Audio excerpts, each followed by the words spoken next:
പാഞ്ഞു മറഞ്ഞു പറന്നു റഫാഹിയ ചൂടി നടക്കണ ചൂരതിലേറിയ സുബകവനാണ് ദഹാബിനു വേണ്ടി നടക്കണ കിസയത് പോലൊരു പാട്ടവനാണ് ദിനാറിന്റെ പായിൽ കിടന്നാണ് തൂക്കം മസറാത്തി കൂട്ടിൽ ഇരുന്നാണ്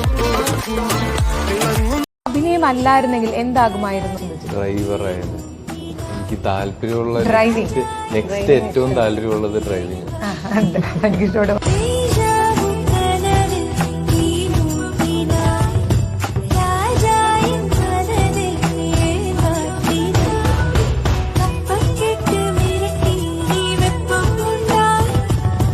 സുബകവനാണ് ദഹാബിനു വേണ്ടി നടക്കണ കിസയത് പോലൊരു പാട്ടവനാണ് ദിനാറിന്റെ പായിൽ കിടന്നാണ് തൂക്കം